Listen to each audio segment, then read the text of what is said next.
at the BBC because the broadcasting legend Steve Wright, who presented so many different programmes for BBC Radio, Radio 1 and 2 for more than 4 decades, has died at the age of 69. His family confirmed his death with deep sorrow and profound regret in a statement that has just been released. Wright joined the BBC in the 1970s and went on to host the afternoon shows on Radio 1, Radio 2. He also fronted numerous television programmes for the BBC. So that news just coming in, confirmed by his family in a statement, the death of Steve Wright, who presented so many different programmes over the years for the BBC. Well, ready, waiting to talk to me is Jeremy Vine at Radio 2. And Jeremy, this is very, very sad news. Yeah, it's come as a complete shock to us. The Radio 2 family are mourning. We are devastated. The thing about Steve is that although he was 69 when he died, and I still can't believe it, his voice, he still sounded like he did when he was 30. He was such an incredible professional. He was such a lovely man. He was lovely to every single person, the security guard on the door, the director general. He treated them all the same. He was so encouraging to the next generation of presenters who came in, people like me, who hadn't got a clue. He was so generous with his time, his hospitality, and he was such a large character, such a huge figure in British radio. I am still processing this, and I cannot believe it. That cheerful voice is gone, and there are so many people who will feel this loss. Jeremy, I can hear that in your voice, but you were talking about his skill, his brilliance, his ability to connect with ordinary people, with politicians, just about everyone. It was so easy for him, or he certainly made it seem so easy, didn't he? For sure. Anyone who loves radio, and I started in radio, I just fell in love with radio as a medium when I was a teenager. And one thing that happened to me, I was on holiday, I was 15 in Cornwall, and I thought I'm going to go down and watch the Radio 1 Roadshow. I got right to the front. There am I, the 15-year-old. Who's the DJ? Steve Wright. So he goes right back to the early 80s as a national broadcaster.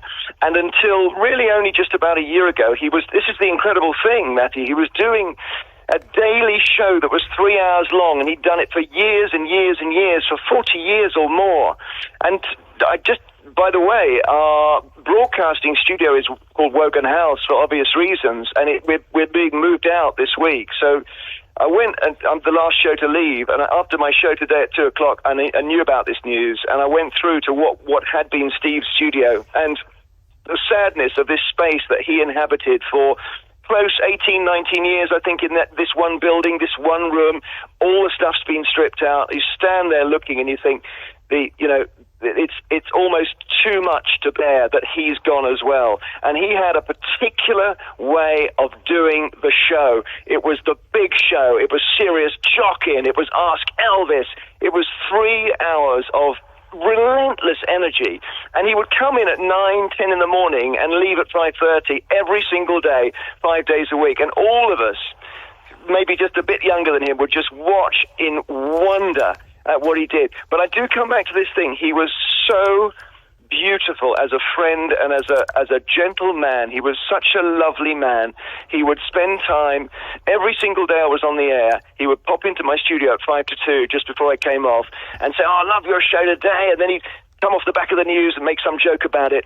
And he was so generous and so giving, and he lived for the radio. So I think if you're looking at the 5, 6 greatest broadcasters in the history of the microphone, you've got Annie Nightingale and you've got John Peel and Kenny Everett. Steve Wright's up there. But forever, he's up there. Jeremy, I'll ask you another question in a moment, but let me just tell viewers that the BBC Director General, Tim Davie, has just put out a statement saying all of us at the BBC are heartbroken to hear this terrible, sad news. Steve was a truly wonderful broadcaster who's been a huge part of so many of our lives over many, many decades. He was the ultimate professional. Jeremy, I'll come back to you in a moment, but there are more tributes at the moment on Radio 2. Sarah Cox is just speaking now to listeners. I just want to play a little of that. Elizabeth says, heartbroken. I grew up with Steve in the afternoons and Sunday love songs. Yes, same. There are no words to describe how much his voice will be missed. And Mandy in Nottingham says, absolutely gutted. So sorry for you all, and sending you all love. Me and my mates went to see him in 1988 at the Black Orchid in Nottingham. I bet that was quite the gig. Let's play this. We'll play Quarter Flash and Harden My Heart. Lovely Anthony, who was his producer for many, many years, has joined us. Well, Sarah Cox, just giving you a flavour of what is happening on Radio 2, the many, many tributes that are coming in just from listeners onto that show. Jeremy, let me bring you back in, because I said right at the beginning that, of course, he originally presented on Radio 1, then made the transition to Radio 2. I mean, that is not easy, is it? But again, he made it look easy. No, so I think prior to that he was actually with Mike Reed with a show called Read and Write on local radio. So yeah, he comes to Radio 1.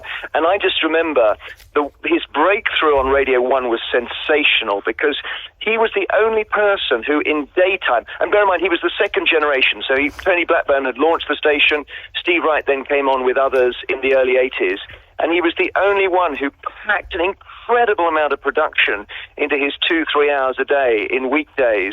And I sort of sensed the workload must have been incredible, but it was driven by this obsession that he had, this passion for radio.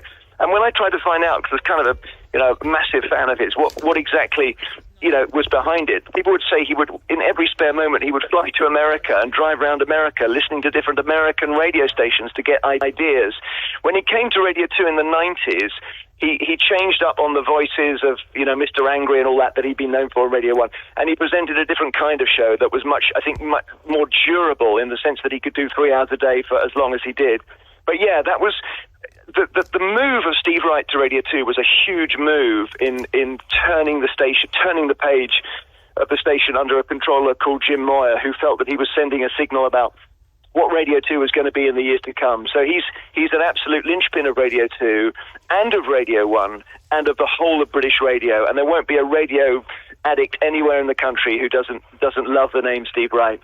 Yes, it was such intelligent conversation over those years in his various shows on Radio 2. I mean, I'm reading here, I didn't know this, but he was last on air just on Sunday hosting a pre-recorded special of a Valentine's Day edition of his programme, sort of about love songs.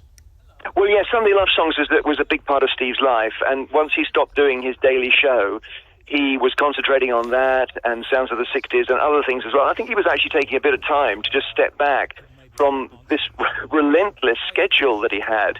And I mean, it'll be up to the managers what they do, but I hope they put out that last program of his, because I think that the whole country will listen to it. He had an amazing way with listeners, and I think the thing about radio, TV makes a big splash. TV is an announcement. It's big. It's showy. Radio is a conversation. It's much more intimate, and therefore you'll find with Steve, even though not everyone even knew what he looked like, because it doesn't function with photos and films and so on. With Steve, the connection that he had with his listeners, because it went back so far, was incredible. And I remember, Matthew, we had some kind of, it was an auction for children in need, and it was different experiences, and all the presenters were doing things, like I was taking someone around the Tower of London or whatever. And the Steve Wright auction was just the simplest thing. Come and see Steve's show. And the bidding on that was crazier than anything else. It was like double, treble every other lot, because all anyone wanted to do was go and watch Steve at work. And his home was that studio I was in today. That's where he just loved to be, and he loved to turn the microphone on, see the red light, and know that he was talking to his listener. You said so many interesting things, Jeremy. In amongst one of your earlier answers, you were talking about the impact he had on the next generation, people like you and so many others. Tell me more about that. Well, I think, I joined Radio 2 in 2003. I was 37. I was very sort of intimidated by the scale of the network. And there were one or two presenters, Wogan was one, Ken Bruce, Steve Wright, who were so generous. And Steve especially. I mean, Steve said to me, I'd really like to meet your family. And so he invited us all down to his club, and we had lunch on a Sunday with him, and he sort of sat outside chatting about radio and chatting about his family, who he loved. And he was a very humble man, actually, and I think he was very private. I think that generation was so famous, and you think so. Tony Blackburn's first show was listened to by 26 million people. They learnt to have a level of privacy. And therefore, if you had any moment that was, if I went out for dinner with Steve or something like that, and we had a conversation that wasn't about radio, I'd feel very privileged, because I think they learnt to hide away a bit. I think Wogan was very private. Ken Bruce is very private. And I sort of, therefore, it was a real gift that he offered friendship. And particularly as a colleague, I just think the ultimate professional, an incredible professional. So the combination of friendship and professionalism, there's no one to touch him. He was never jealous, he was never envious, he would never badmouth anyone, he would never gossip. The only thing I heard him say that when he was ever angry was he said he had a total ban on people coming near his studio with clipboards, which was really funny, because obviously some manager or something, a health and safety person, had come near the window of his studio with a clipboard. That was the only time I saw him even slightly cross. Well, Jeremy, it's great to talk to you, and so many wonderful memories, and a lovely, lovely tribute from you to him on, as we learn the news that Steve Wright, one of the giants of the BBC, has died at the age of 69. Tim Davie, the Director General, saying no one had more energy to deliver shows that put a smile on audiences' faces. So that news coming into us, we will have plenty more here on the programme in the next little while.